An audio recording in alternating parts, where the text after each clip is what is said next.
പ്രപഞ്ചം എങ്ങനെയുണ്ടായി? ഈ ചോദ്യം മനുഷ്യൻ ചിന്തിക്കാൻ തുടങ്ങിയ കാലം മുതൽക്കേ നമ്മെ വേട്ടയാടുന്ന ഒന്നാണ്. ഇന്ന് നമ്മൾ ബിഗ് ബാങ്ങിനെക്കുറിച്ചും തമോഗർത്തങ്ങളെക്കുറിച്ചും കോസ്മിക് കിരണങ്ങളെക്കുറിച്ചുമൊക്കെ വാചാലരാകാറുണ്ട്. എന്നാൽ ശാസ്ത്രം ഇത്രത്തോളം വളരുന്നതിനു മുൻപ് ഓരോ ജനവിഭാഗവും തങ്ങളുടെ ചുറ്റുപാടുകൾക്കും അറിവിനുമനുസരിച്ച് ഓരോരോ സൃഷ്ടിക്കഥകൾ മെനഞ്ഞുണ്ടാക്കിയിട്ടുണ്ട്. ഇസ്ലാം മതവിശ്വാസികൾ വിശ്വസിക്കുന്നത് അല്ലാഹുവാണ് പ്രപഞ്ചം സൃഷ്ടിച്ചതെന്നാണ്.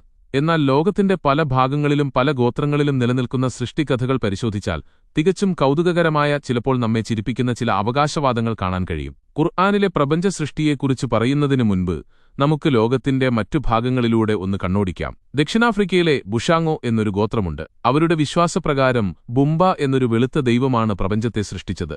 ആദിയിൽ ലോകം ഇരുട്ടും വെളിച്ചവും മാത്രമായിരുന്നു. ബുംബ അവിടെ ഒറ്റയ്ക്കായിരുന്നു. ആ ഏകാന്തതയും മാനസിക സമ്മർദ്ദവും കാരണം പുള്ളിക്കാരന് കടുത്ത വയറുവേദന അനുഭവപ്പെട്ടു. സഹിക്കാനാവാതെ ബുംബ ഛർദ്ദിക്കാൻ തുടങ്ങി. ഈ ഛർദ്ദിയിലൂടെയാണ് പ്രപഞ്ചമുണ്ടായത് എന്നാണ് അവരുടെ കണ്ടെത്തൽ. ആദ്യം ഛർദ്ദിച്ചപ്പോൾ സൂര്യനും പിന്നീട് ചന്ദ്രനും നക്ഷത്രങ്ങളും പുറത്തുവന്നു. വീണ്ടും ഛർദ്ദിച്ചപ്പോൾ ഭൂമിയും മൃഗങ്ങളും ഒടുവിൽ മനുഷ്യരുമുണ്ടായി. രസകരമായ കാര്യമെന്താണെന്ന് വെച്ചാൽ, ഇന്നത്തെ കാലത്ത് ഏതെങ്കിലും ഒരു വിശ്വാസി വിചാരിച്ചാൽ ഈ ഛർദ്ദിയെ വേണമെങ്കിൽ ഒരു ബിഗ് ബാങ് ആയി വ്യാഖ്യാനിച്ചെടുക്കാം. വായ തുറന്ന് സ്ഫോടനാത്മകമായി പുറത്തേക്ക് വരുന്ന ഛർദ്ദിയും ബിഗ് ബാങ്ങിന്റെ ആ ഒരു ചിത്രീകരണവും തമ്മിൽ സാമ്യം കണ്ടെത്താൻ ഒരു കടുത്ത വിശ്വാസിക്ക് ബുദ്ധിമുട്ടുണ്ടാകില്ല. അതുപോലെ തന്നെയാണ് ദക്ഷിണാഫ്രിക്കയിലെ സുലു ഗോത്രത്തിന്റെ വിശ്വാസം. അവരുടെ ദൈവം ഉങ്കുലുങ്കുലു ആണ്. ആദിയിൽ ചതുപ്പുനിലങ്ങൾ മാത്രമാണുണ്ടായിരുന്നത്. അവിടെ ഒരു പുൽച്ചെടിയായിട്ടാണ് ഈ ദൈവം ജനിക്കുന്നത്. ഈ പുൽച്ചെടി വലുതായി പൊട്ടിയപ്പോഴാണ് ദൈവം പുറത്തുവന്നത്.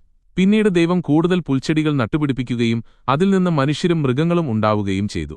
ഗ്രീക്ക് മിത്തോളജിയിലേക്ക് പോയാൽ അവിടെ ഒരു സുവർണ പക്ഷിയിട്ട മുട്ട വിരിഞ്ഞാണ് പ്രപഞ്ചം ഉണ്ടായതെന്ന് കാണാം. ഇവിടെ നമ്മൾ ശ്രദ്ധിക്കേണ്ട ഒരു കാര്യമുണ്ട്. ഈ കഥകളിലെല്ലാം പറയുന്ന പ്രപഞ്ചം എന്നാൽ ഇന്ന് നമ്മൾ കാണുന്ന കോടിക്കണക്കിന് ഗാലക്സികളല്ല, മറിച്ച് അന്ന് ഭൂമിയിൽ നിന്ന് മേലോട്ട് നോക്കുമ്പോൾ കാണുന്ന ആകാശവും സൂര്യനും ചന്ദ്രനും മാത്രമാണ്. മനുഷ്യന്റെ അറിവ് എവിടെ അവസാനിക്കുന്നുവോ അവിടെ അവൻ തന്റെ ദൈവത്തിന്റെ അതിരുകൾ വരച്ചു ചേർത്തു. ഇനി നമുക്ക് ഖുർആനിലേക്ക് വരാം. മുസ്ലിം മതവിശ്വാസികൾ അവകാശപ്പെടുന്നത് പ്രപഞ്ചരഹസ്യങ്ങളെല്ലാം 1400 വർഷങ്ങൾക്ക് മുൻപ് ഖുർആനിൽ പറഞ്ഞിട്ടുണ്ട് എന്നാണ്. എന്നാൽ സൂക്ഷ്മമായി പരിശോധിച്ചാൽ ഈ പറയുന്ന ബുംബയുടെയോ ഉങ്കുലുങ്കുലുവിന്റെയോ കഥകളേക്കാൾ വലിയ ശാസ്ത്രമൊന്നും നമുക്കവിടെ കണ്ടെത്താൻ കഴിയില്ല. ഖുർആനിൽ ഒരായത്തുണ്ട്, ആകാശങ്ങളും ഭൂമിയും ഒട്ടിച്ചേർന്നതായിരുന്നു എന്നും എന്നിട്ട് നാം അവയെ വേർപെടുത്തുകയാണുണ്ടായതെന്നും സത്യനിഷേധികൾ കണ്ടില്ലേ എന്ന്. ഇതിനെയാണ് പല ഇസ്ലാമിക പ്രഭാഷകരും ബിഗ് ബാങ് എന്ന് വിളിക്കുന്നത്. ഒന്ന് ആലോചിച്ചു നോക്കൂ.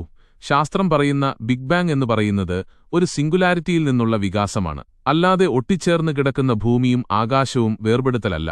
ഭൂമിയുണ്ടായത് പ്രപഞ്ചമുണ്ടായി ഏകദേശം 900 കോടി വർഷങ്ങൾക്ക് ശേഷമാണ്. അപ്പോൾ ഭൂമിയും ആകാശവും ഒട്ടിച്ചേർന്ന് കിടക്കുക എന്ന സങ്കല്പം തന്നെ ശാസ്ത്രീയമായി അസംബന്ധമാണ്. മറ്റൊരു പ്രധാന കാര്യം വെള്ളത്തെക്കുറിച്ചാണ്. ഖുർആനിലും ഹദീസിലും പറയുന്നത് പ്രപഞ്ചം സൃഷ്ടിക്കുന്നതിനു മുൻപ് അല്ലാഹുവിന്റെ സിംഹാസനം വെള്ളത്തിനു മുകളിലായിരുന്നു എന്നാണ്. അതായത് പ്രപഞ്ചം സൃഷ്ടിക്കുന്നതിനു മുൻപേ അവിടെ വെള്ളമുണ്ട്. ഇതേ കാര്യം തന്നെയായിരുന്നു BC 6-ാം നൂറ്റാണ്ടിൽ ജീവിച്ചിരുന്ന തേലസ് ഓഫ് മിലേറ്റസ് എന്ന ഗ്രീക്ക് ചിന്തകനും പറഞ്ഞിരുന്നത്. എല്ലാം വെള്ളത്തിൽ നിന്നാണ് വരുന്നത് എന്ന ചിന്ത അക്കാലത്ത് പല സംസ്കാരങ്ങളിലും ഉണ്ടായിരുന്നു.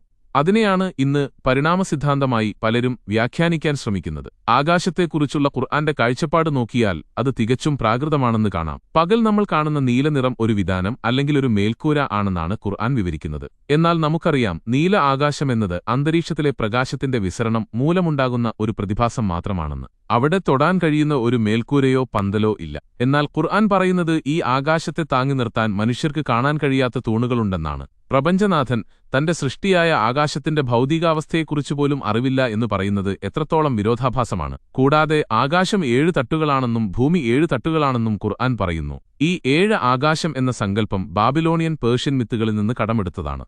ഇന്നത്തെ കാലത്തെ ചില വിദ്വാൻമാർ ഇത് അന്തരീക്ഷത്തിലെ പാളികളാണെന്ന് പറഞ്ഞ് സമർത്ഥിക്കാറുണ്ട്.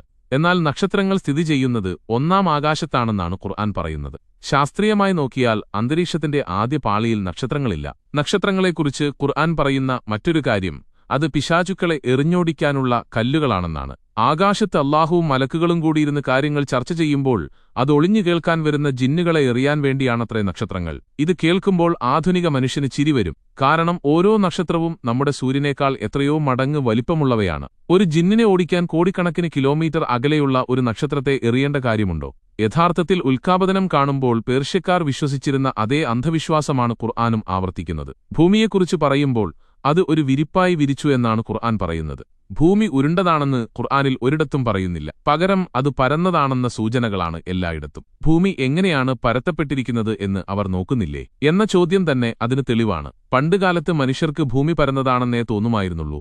ആ പരിമിതമായ അറിവാണ് ഖുർആനിലും പ്രതിഫലിക്കുന്നത്. ചന്ദ്രനെക്കുറിച്ചുള്ള ചോദ്യത്തിന് ഖുർആൻ നൽകുന്ന മറുപടിയും ശ്രദ്ധേയമാണ്. ചന്ദ്രന് വൃദ്ധിക്ഷയങ്ങൾ ഉണ്ടാകുന്നത് എന്തുകൊണ്ടാണെന്ന് ചോദിച്ചപ്പോൾ അത് ഹജ്ജിനും മറ്റും സമയം കണക്കാക്കാനാണ് എന്നാണ് മറുപടി ലഭിക്കുന്നത്. ഇത് എന്താണ് ചന്ദ്രൻ എന്ന ചോദ്യത്തിന് അത് കലണ്ടർ നോക്കാനാണ് എന്ന് പറയുന്നതുപോലെ അർത്ഥശൂന്യമാണ്. ശാസ്ത്രീയമായ ഒരു വിശദീകരണവും അവിടെ നൽകാൻ പ്രപഞ്ചസൃഷ്ടാവിന് കഴിയുന്നില്ല. ചുരുക്കത്തിൽ ലോകത്തിന്റെ പല ഭാഗത്തുള്ള ഗോത്രകഥകളെപ്പോലെ തന്നെയാണ് ഖുർആനിലെ പ്രപഞ്ചവിവരണങ്ങളും. അന്നത്തെ കാലഘട്ടത്തിൽ നിലനിന്നിരുന്ന മിത്തുകളും അന്ധവിശ്വാസങ്ങളും ദൈവത്തിന്റെ വചനങ്ങളായി അവതരിപ്പിക്കപ്പെട്ടു എന്ന് മാത്രം. ആധുനിക ശാസ്ത്രം പ്രപഞ്ചത്തെക്കുറിച്ച് നൽകുന്ന ബൃഹത്തായ അറിവുകളുമായി ഇതിനെ കൂട്ടിക്കെട്ടാൻ ശ്രമിക്കുന്നത് ചെറുപ്പിനൊപ്പിച്ച് കാലു മുറിക്കുന്നതിന് തുല്യമാണ്. ബുംബ ഛർദ്ദിച്ചതാണെന്ന് പറയുന്നതും ഉങ്കുലുങ്കുലു പുല്ലിൽ നിന്ന് വന്നതാണെന്ന് പറയുന്നതും അല്ലാഹു 6 ദിവസം കൊണ്ട് ആകാശവും ഭൂമിയും ഉണ്ടാക്കിയെന്ന് പറയുന്നതും ഒരേപോലെ തെളിവുകളില്ലാത്ത വെറും വിശ്വാസങ്ങൾ മാത്രമാണ്. യുക്തിപൂർവം ചിന്തിക്കുന്ന ഒരാൾക്ക് പ്രപഞ്ചരഹസ്യങ്ങൾ കണ്ടെത്താൻ പുരാതന ഗ്രന്ഥങ്ങളല്ല, മറിച്ച് ആധുനിക ശാസ്ത്രത്തിന്റെ നിരീക്ഷണങ്ങളാണ് തുണയാകുക. മറ്റൊരു വിഷയവുമായി വീണ്ടും കാണാം. നന്ദി.